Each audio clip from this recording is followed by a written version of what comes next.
Hello and welcome to Say It Scared with me, Sophia Garrity. Today's episode, I have to be honest, when I came up with the idea for this podcast and I wanted to do something where I'm like, I believe passionately everyone deserves to have a voice. And the whole point of this is to give tips, to motivate for anyone who knows they have a really big voice and feel they're blocked in some way.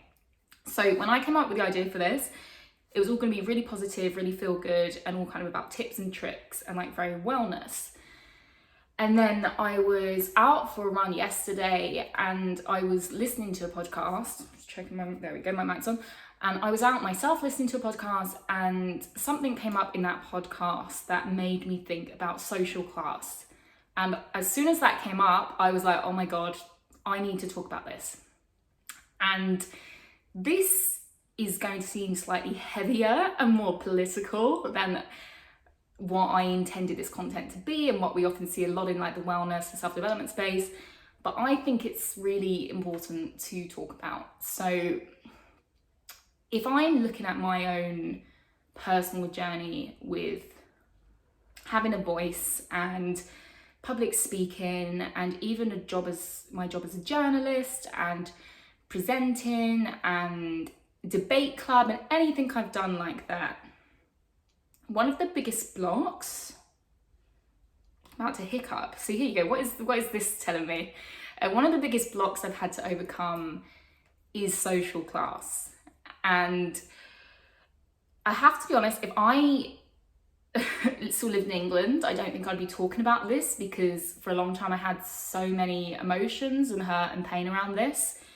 Living in Australia and having that space from England, it has really given me a chance to kind of heal a lot of the wounds I had about that.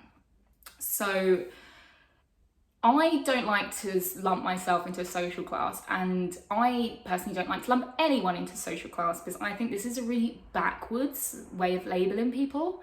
To me, it's 2024, and the fact we're still putting people into boxes based on their parents' jobs, what school they went to, where they grew up, is so backwards. I hate it. I can't stand it. I hate that social class is still a thing that exists. So I wanted to absolutely clarify that before I start. But I'm also going to acknowledge, like, no one is born into a vacuum, okay? And in this podcast or YouTube series, I'm going to be talking a lot about how we have our purpose and we're born with a soul purpose and we have a soul print and all that jazz. But let's not ignore the fact that we are born into families and we're born into homes and we're born into societies, and no one is born in a vacuum. So a lot of our blocks to our purpose are actually things we pick up as a child or a kid, that beliefs from people outside of us. And spoiler alert, not everyone has your best interests at heart. Not all the beliefs you learn as a kid come from a place of love anyway. So we ingrain some beliefs that aren't actually in our favor and aren't there to help us. So that's the context of why I'm talking about this. If I am going to lump myself into a social class, and this is something I'm going to talk about more, so based on the current system in the UK, I'm very aware of this because I grew up in the UK, and I'm also particularly, as I explained, I classified in generally how we talk about class, I'm classified as working class. But I went to university where a lot of people were middle class, was the majority, and I went into a career and a career that essentially was also very middle class. So I've kind of had, it's something I'm probably quite aware of because of being in these different environments. And for people not from the UK, it's very hard to describe. The class system is very much there, and it's hard to sort of understand it if you're not from England, because it's very cultural. It's very much about identity, even more so than how much money you have. So it is a lot of like what school you go to, where you buy your clothes, where you buy your food. Like, it's very insidious. It's very hard to understand unless you're English, and then you really understand it. So anyway, if I'm going to classify myself by the definition of working class, so neither of my parents went to university, my dad is a tradesman, my mum did often like teaching assistants and stuff like that, so they would count very much as like working class jobs. I went to state schools, and generally, so when I went to university, like for example, I got given a grant and had additional money because I was considered to be from a low income like household. So that's sort of like my background. And I'm gonna be honest, where when I was like growing up, I had no context of social class. And this is, I mean, it's just not the thing like you really talk about. And when I went to school, and this is actually, this was my senior school, I went to a state grammar school, and it was in an area where lots of people didn't have much money. So I don't know, this was, bear in mind, this was a long time ago. At that particular time, it was considered more of like, partly, not all of it, but areas of it were considered some of the poorest areas in the UK, and there was like a teenage pregnancy epidemic and stuff like that. So in a lot of ways, like there, like no one in the school, like there were a few people that had money, but no one was like balling. Like it wasn't the norm to be super wealthy. So in that sense, there was almost like no division, because everyone was kind of in the same boat. Like at the time, the government gave you an allowance. It's called EMA in sixth form if you were below a certain income, and I was on that allowance, and so were a lot of my friends. Like nearly all of my friends were on that allowance. So talking about money, and you know, it wasn't like, there wasn't huge differences in wealth, and there wasn't any shame in being on the allowance or anything, because everyone was kind of on the allowance and it was just normal. Anyway, so it wasn't really an issue, and I didn't really think about it. And so I loved writing, I loved storytelling, I loved English literature, and I always had super supportive teachers that, you know, they were like, you can do anything you want, you're great, you're super bright. Same with my parents. So there was no, I was like, okay, I can do anything I want. And I didn't ever think that I didn't even know what class, I didn't even think about that. I would never thought my social background would impact my ability to reach them dreams. So this sort of like changed for me when I started applying and going to university. So when I was 16 or 17, I applied to the University of Oxford to study English.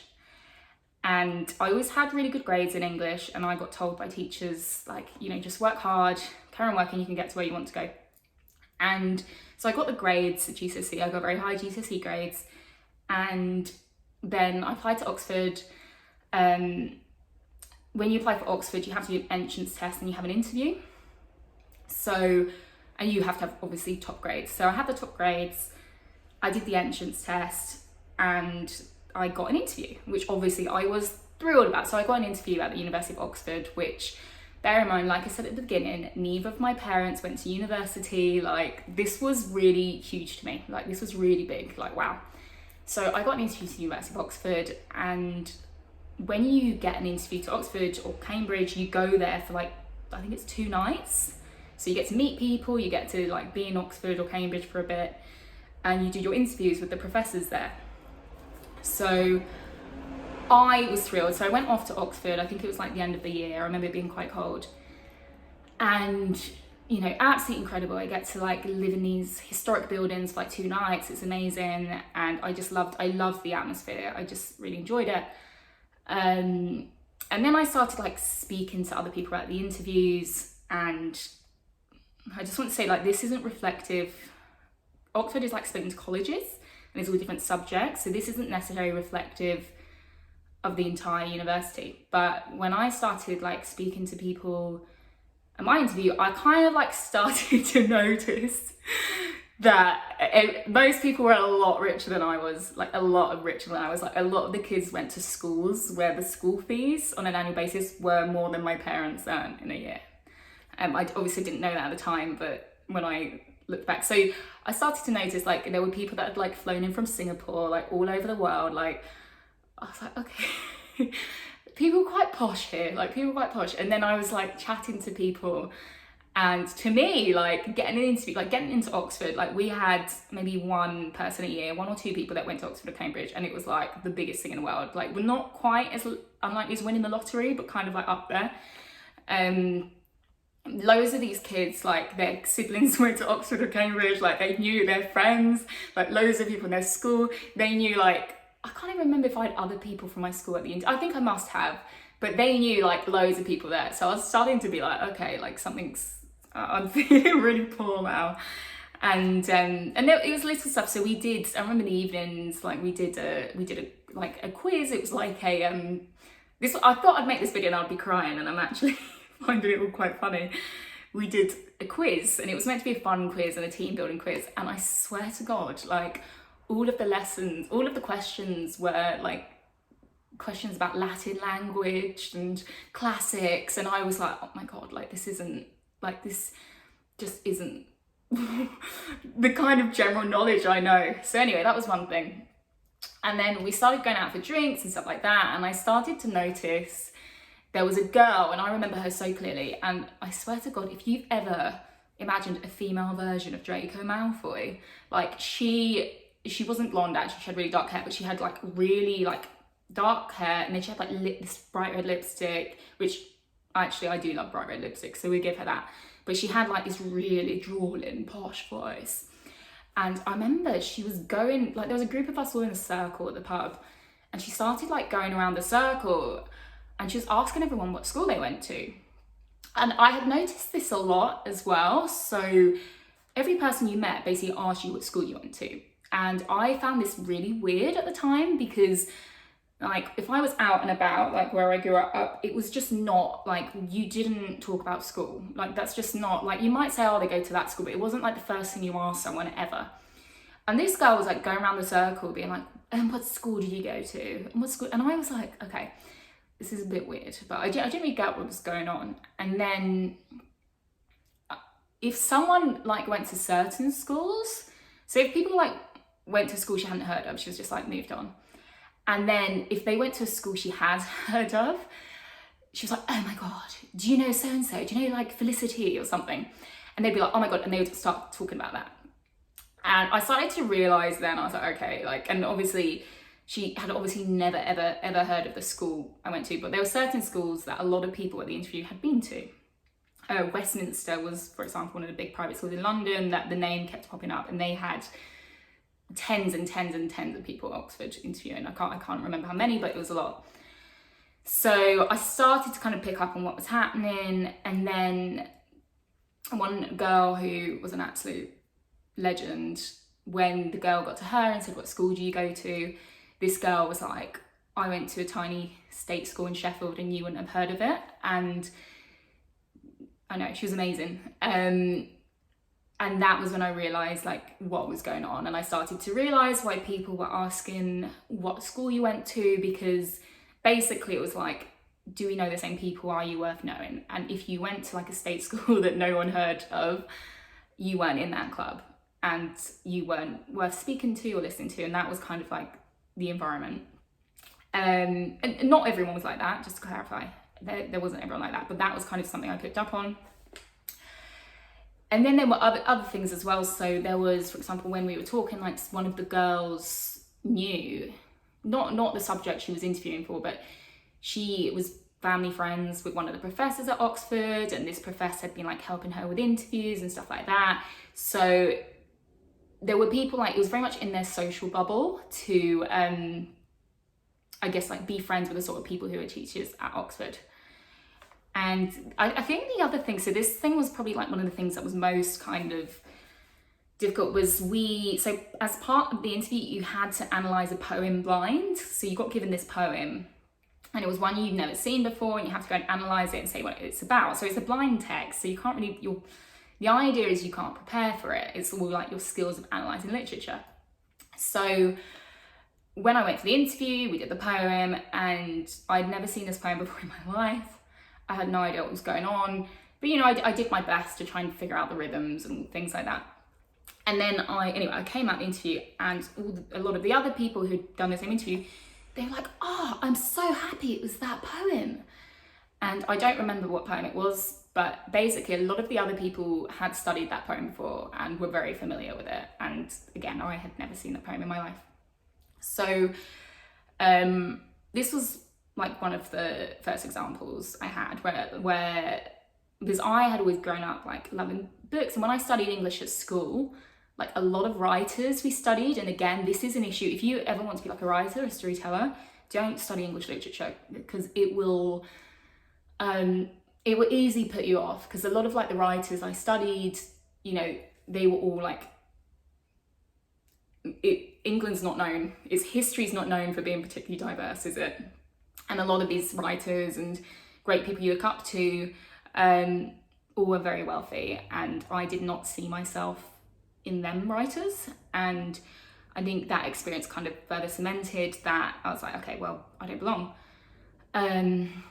Anyway, then I did go to university, and again, I generally enjoyed my university experience. I studied English there. But again, there was this recurring theme. It was almost like the further up, if we're going to use that, I went. And so when I went to university, more and more, like generally the populace of university were middle class. So that was the norm, rather than when I'd been at school, it wasn't the norm. That wasn't the norm, so I felt like fine. But when I went to university, being middle class was like the norm. So there was like a tiny, and don't get me wrong, I generally had a good experience, but sometimes there were definitely things where I felt a bit different. And then sometimes there was the odd time where there was just outright snobbery. So I can think of, I worked on a student paper because I wanted to be a journalist, and one of the people in the student paper used to joke about how much he hated people from council estates or working class people. And that was like a joke. And then there was other stuff. So there was a boy in one of our literature seminars who, I wasn't actually in this seminar, but I heard it from other people, said that working class people don't write poetry. So mainly it was kind of like subtle and a bit of disclusion, but there were kind of quite obvious examples of snobbiness, I would have said. And then again, like going into the working world, there seemed to be like a recurring theme. Like I eventually went into journalism, and with the people I worked with, I never had any issue with anything like that. But in the industry itself, not always actually, but there could be a bit of a pattern that those in like senior roles were generally kind of more affluent, and it did seem a bit of a pattern. But one thing I really found, so I'm looking at, I actually have notes. I never have notes for these videos. I'm not a note taker, but I feel like there's some stats that are important. So in the particular stuff I am and was interested in, so again, like I loved storytelling, I loved writing, I loved acting. In these particular areas of like self-expression, like jobs that are like expressing yourself, the prospects in England were quite bad. And I did get some stats for this, which I'm gonna say now, which it actually, like when I got these stats, I generally couldn't believe it. So in the UK, 51% of journalists went to private school. 44% of columnists, so these like senior journalists and things like that, they went to private school. And this is really sad. So if we look at actors, and again, acting's a notoriously difficult profession to do if you're not from a family with money, partly because of links and contacts, but also the self, like you're going to spend a lot of time out of work, you have to train really hard, there's not an obvious financial guarantee, so it's a very hard job to do, especially in things like auditions and stuff like that. Like it's very hard to do if you don't have much money. So this is really sad. So 67% British Oscar winners went to private school. And in terms of like big cultural awards, I just found this out, so this was from this year, the stat, nearly 50% of people went to private school.